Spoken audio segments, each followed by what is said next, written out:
Irán alerta y alerta además. Está Irán. Su poder nuclear no es negociable.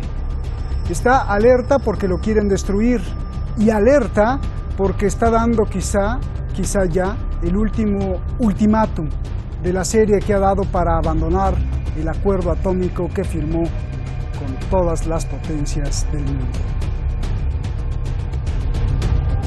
Acuerdo nuclear que además se convirtió en la pesadilla de Donald Trump y en un desafío para los europeos, los chinos y los rusos que tendrían que resolver para poder detener la carrera nuclear de Irán. Si no, Irán dará el paso decisivo. Soy Roberto de la Madrid y esta noche desde aquí, desde Oriente Medio, donde depende la seguridad y estabilidad del mundo entero hoy, detrás de la razón.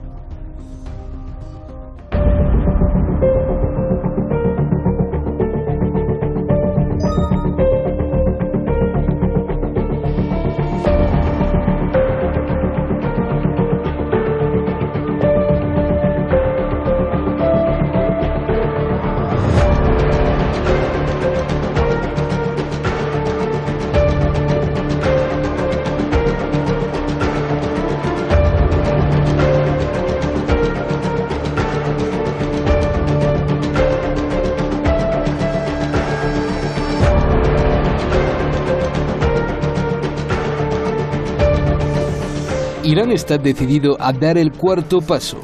Advierte que si los firmantes del acuerdo nuclear, Rusia, Alemania, Francia, China y el Reino Unido, son incapaces de detener las sanciones de Donald Trump, Irán entonces reducirá aún más sus compromisos nucleares. اگر اونها در این فرصت برگردن به تعهداتشون ما میتونیم برگردیم به تعهدات کاملمون و اگر اونها همین مسیر رو ادامه بدن ما گام‌های بعدی رو در این زمینه برخواهیم.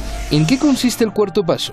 Aunque es un secreto aún, se cree que Irán extendería su poder y su velocidad de enriquecimiento y activaría sus centrifugadoras más poderosas, las cuales han configurado en los últimos años. Estas son las nuevas centrifugadoras que Irán ha inventado. Pueden enriquecer uranio 10 veces más rápido que las IR-1.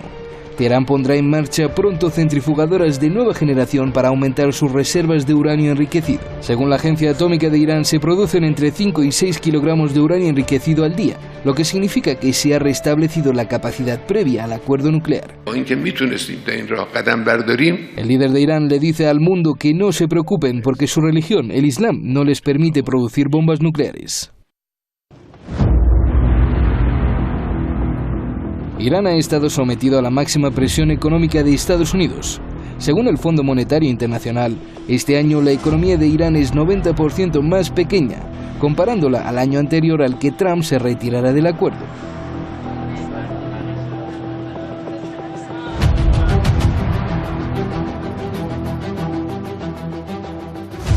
ما یک شرایط بسیار سخت و تاریخی اقتصادی و سیاسی و امنیتی رو پشت سر گذاشتیم.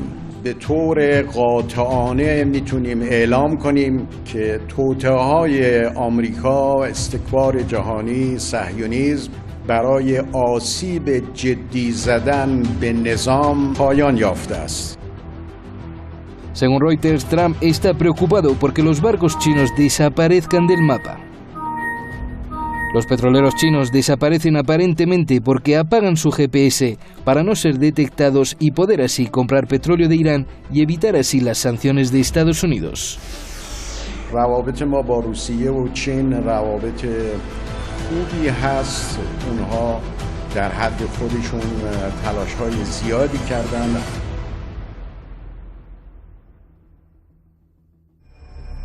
Muchas gracias al equipo de Detrás de la Razón, muchísimas gracias a usted, nunca me cansaré de agradecerle, gracias. Vamos directamente con dos invitados de lujo.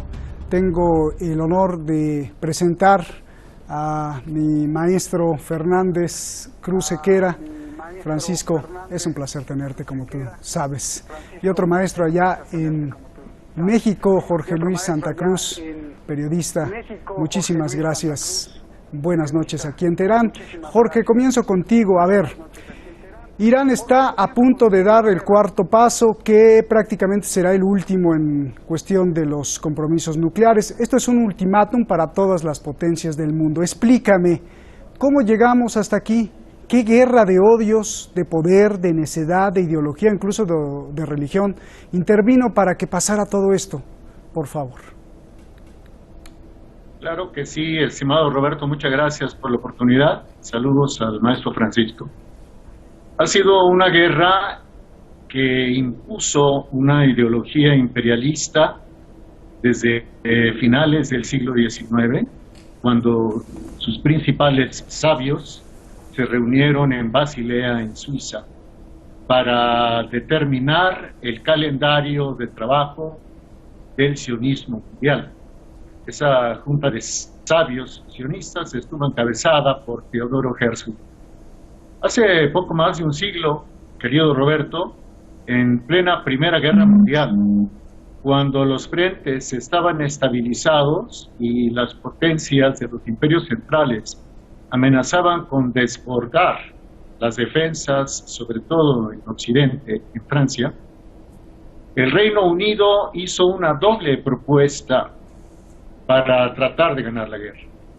Esa doble propuesta fue, por un lado, a los banqueros, representados sobre todo por la casa Rothschild.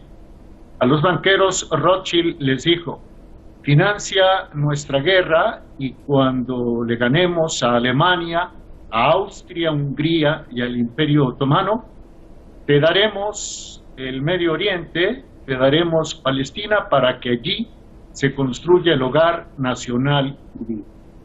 Por otro lado, la pérfida Albión hizo la propuesta semejante a los árabes que vivían en el Imperio Otomano: súmense a las fuerzas de los aliados de la Triple Entente y cuando termine la guerra les daremos Palestina para que construyan allí su hogar nacional. Unos y otros, banqueros y palestinos, se sumaron a la guerra, derrotaron a los imperios centrales, pero lo que ocurrió después es que a la larga, en 1948, Palestina fue entregada a una minoría que tenía cientos de años de no habitar en esa zona del mundo, y allí se fundó el Estado de Israel. Teodoro Herzl había marcado en 1897 un periodo de medio siglo, de 50 años, para que eso ocurriera. Se tardaron un año más, eso fue en 1948, Roberto. Bien, bueno, pues ya ahí sentaste prácticamente todas las bases para entender lo que está pasando. Francisco, el presidente de Irán explica que es el sionismo, que es Israel y que es Arabia Saudí los que presionaron a Washington, a Donald Trump, para que rompiera el acuerdo con Irán. Yo te pregunto, ¿presionaron u ordenaron? ¿O son tan poderosos para que Washington obedezca? Por favor, Francisco.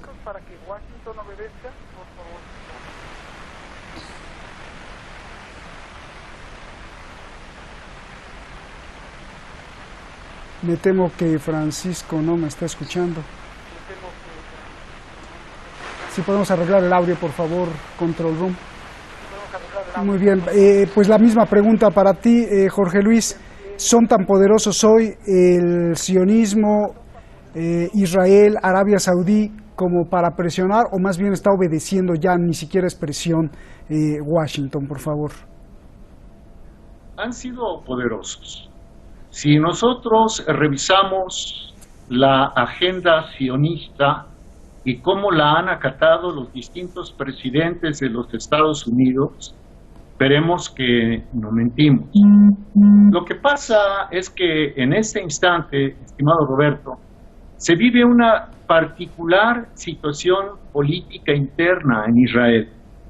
El primer ministro Benjamín Netanyahu sufrió recientemente una aparatosa derrota electoral. Su partido, el Nacional Sionista, su partido derechista, el Likud, fue incapaz de ganar las elecciones parlamentarias con amplia ventaja y por lo tanto ahora se ve obligado a negociar con la segunda fuerza política.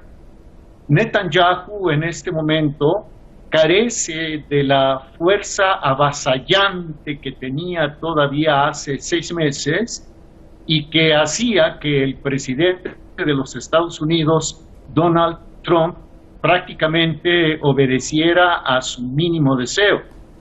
Veamos, por ejemplo, que Trump trasladó la embajada de los Estados Unidos de Tel Aviv a Jerusalén y que Trump se ha comprometido una y otra vez a garantizar la seguridad de Israel.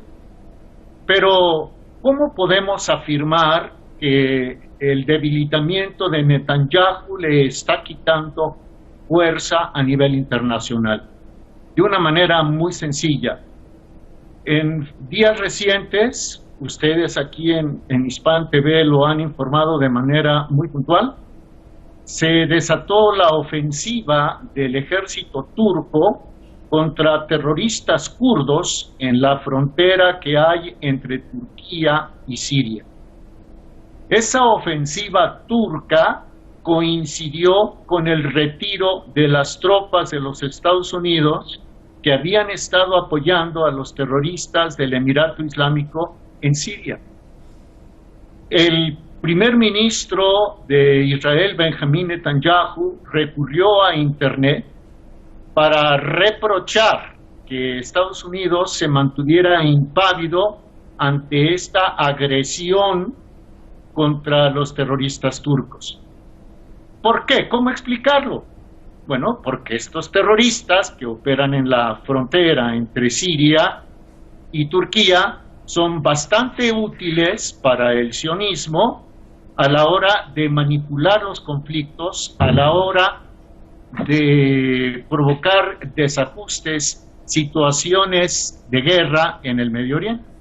Bien. Todavía el principal rabino de Israel, David Lau, también se pronunció porque se apoyara a los terroristas turcos, a los terroristas kurdos. Washington hizo caso omiso. ¿Eso qué quiere decir, estimado Roberto? Que por el momento Trump y su círculo cercano, entre ellos su yerno, Jared Kushner, un hombre que tiene una ideología sionista talmúdica comprobada, consideran que de momento se pueden mover solos sin recurrir al padrinazgo de Netanyahu. El retiro, querido Roberto, de las tropas estadounidenses, el retiro de Siria, pues consolida ¿a quién? La postura del presidente ruso Vladimir Putin y de su aliado, en este caso en Irán, en Siria, que es Irán precisamente. No sé si me expliqué. Bien, gracias Jorge Luis. Ahora sí me escuchas, Francisco. Gracias por estar aquí. Te preguntaba el presidente Rouhani, el presidente de Irán, explica que el sionismo, que Israel y Arabia Saudí presionaron a Washington para que rompiera el acuerdo nuclear con Irán en mayo del 2018, hace un año, más de un año. Yo te pregunto, Francisco, ¿presionaron u ordenaron o son tan poderosos para que Washington obedezca? Por favor, Francisco. Para que Washington obedezca, por favor. Bueno, lo primero es darte las gracias por tenerme nuevamente en Detrás de la Razón y enviar un saludo a México, a mi compañero de tertulia en este programa de hoy.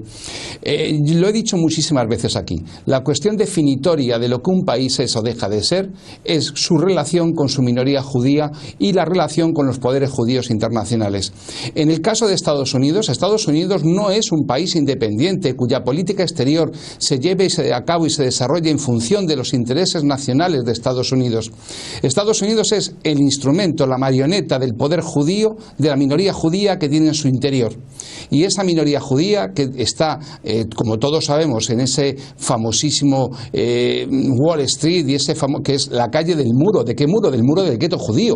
Pues esa minoría, que es la que gobierna Estados Unidos a través de los grupos de presión, a través de los lobbies y de los think tanks, es la que depuso a Obama en aquel momento, en la que hizo que el sucesor de Obama fuera un obediente seguidor de las directrices sionistas y judías, de la causa judía en Oriente Medio.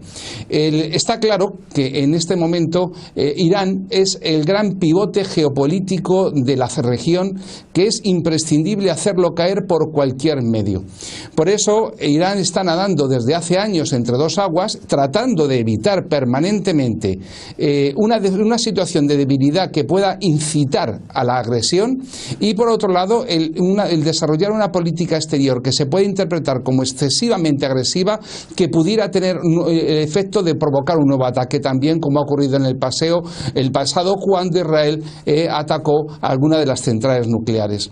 Pero lo que está claro es que Estados Unidos, desde que Trump es el presidente, se ha convertido en un gallinero. La Casa Blanca es un gallinero en el que los distintos asesores de seguridad, el último idiota que quitaron de en medio, John Bolton, ha demostrado pues ese nivel de agresividad, de desprecio por la paz, de desprecio por las relaciones diplomáticas, por el derecho internacional, y esa política de Estados Unidos está directamente al servicio de Israel y de su otro aliado financiero y energético, Arabia Saudí, a través del cual controlan la OPEP. Lógicamente, la reordenación de todo Oriente Medio pasa por el cumplimiento de la misión milenarista de Israel y también por el cumplimiento de aquellos designios geopolíticos que geopolíticos, como fue Mackinder hace ya casi un siglo, marcaron. Es necesario que esa región, Pentalasia y Irán como pivote, sean desarticulados y avanzar las líneas de Estados Unidos hasta ese punto para bloquear el poder de una Eurasia que pudiera oponerse a la talasocracia de Estados Unidos, a ese poder del mar. A ver, te pregunto esta, Francisco, compleja pregunta, porque incluso estás hablando de un mapa, ¿no? O sea, de controlar y reconfigurar el mapa ya como tal. Yo te pregunto, ¿perdió Estados Unidos en su intento de reconfigurar la zona o sigue beneficiándose porque la violencia y el caos continúa en Oriente Medio? Tengo clarísimo que en este momento uno de los grandes caballos de batalla de Estados Unidos es Turquía, porque Turquía, un país fiel aliado de la OTAN durante décadas, está comprando material antiaéreo ruso, está entrando en conflicto con Estados Unidos, porque los mismos kurdos que ahora mismo está atacando, el FSB que está atacando Turquía, eran apoyados por Estados Unidos en la lucha contra el Estado Islámico. Entonces, lógicamente, el cruce de intereses geopolíticos en la región, por un lado, el Ejército Nacional Sirio de Bashar al-Assad, que es el gobierno legítimo de Siria, por otro lado, los insurrectos y terroristas islamistas, por otro lado, el movimiento kurdo, por otro lado, Turquía, que sabe que una administración turquía viable y asentada en sus fronteras pondría toda la Anatolia oriental boca abajo, por otro lado, Putin, que permanece en este momento patrullando y demostrando el retorno de Rusia a la arena imperial, de una Rusia imperial a la arena geopolítica. Están en una situación verdaderamente explosiva en la que bastaría acercar una cerilla para que todo saliera ardiendo. Pero Irán, y con su política de protección de sus propios intereses y también de los intereses de todos los pueblos que quieren permanecer al margen del poder imperial de Estados Unidos, tiene que entender que el único idioma que entiende Estados Unidos es el que le ha demostrado Corea del Norte con el desarrollo de armamento nuclear.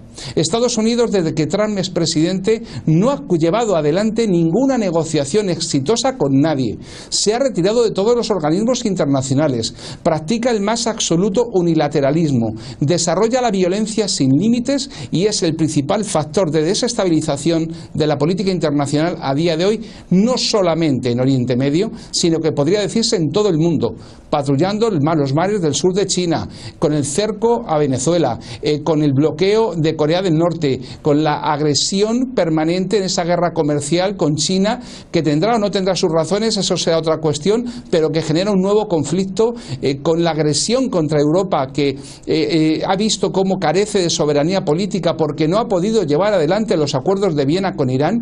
Los países europeos no son soberanos en la medida en que que participan de un sistema financiero internacional controlado por la judería, controlado por los judíos, controlado por los sionistas y bajo los designios de Estados Unidos. Por lo tanto, Trump es la mayor hecatombe que nos podía ocurrir y verdaderamente es un pirómano con una cerilla al lado de un barril de pólvora. Bien, gracias por definirlo así. A ver, Jorge, te voy a hacer esta pregunta con respecto al acuerdo nuclear, porque bueno, al romper el acuerdo nuclear, tal parecería que Donald Trump pues no quiere que Irán tenga tecnología nuclear limpia para centrales nucleares de energía y también para investigación médica. Hay relatos que nos dicen que hace más de 60 años en México, por ahí de 1957 en San Luis Potosí, en México, los científicos mexicanos comenzaron a construir cohetes. La carrera espacial comenzaba en México. Durante años experimentaron lanzando misiles hasta 120 kilómetros de altura, pero de pronto el presidente del PRI, José López Portillo, ordenó cerrar la carrera espacial. Dicen los críticos que fue orden de Estados Unidos porque no quería que su vecino México ni su vecina América Latina estuvieran adelantados tecnológicamente.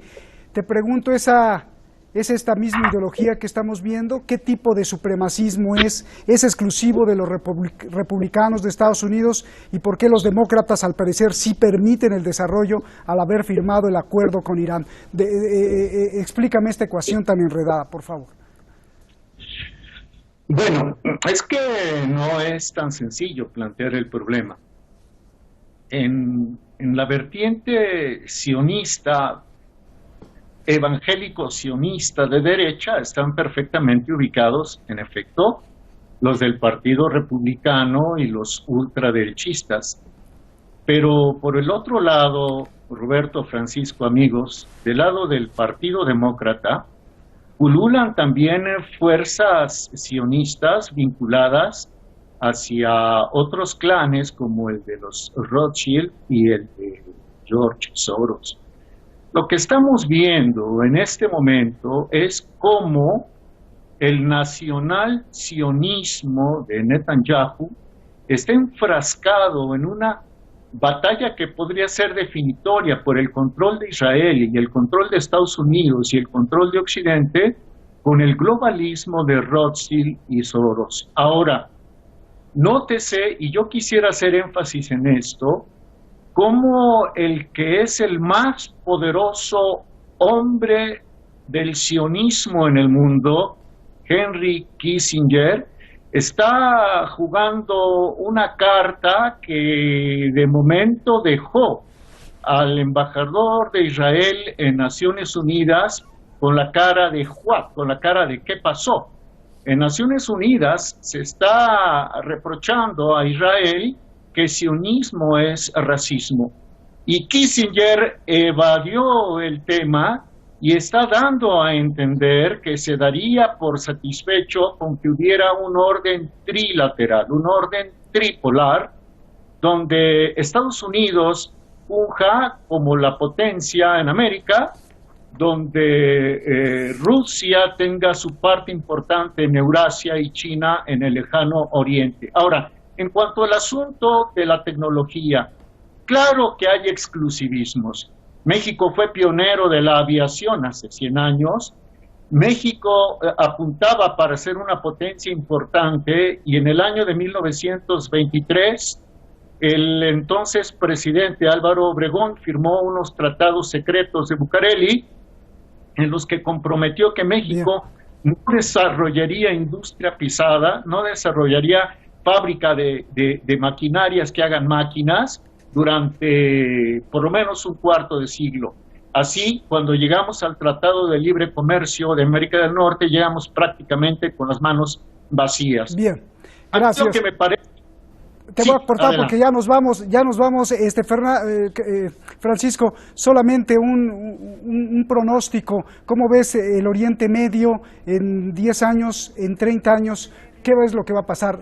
10 segundos porque te tengo que cortar, perdóname, Francisco. 10 segundos porque te tengo que cortar, perdóname. Te digo lo de siempre: violencia, caos, guerra y muerte. ¿Habrá alguna solución, Francisco? ¿Habrá alguna solución, Francisco? No, no la hay porque es algo absolutamente inexorable la voluntad mesiánica, milenarista de Israel de construir el gran Israel a costa de la sangre de los pueblos que le rodean. Te agradezco mucho, Francisco, un abrazo gigante. Gracias por todas estas palabras que sin duda nos iluminan y iluminan a mucha gente. Gracias, Jorge, Francisco, abrazos.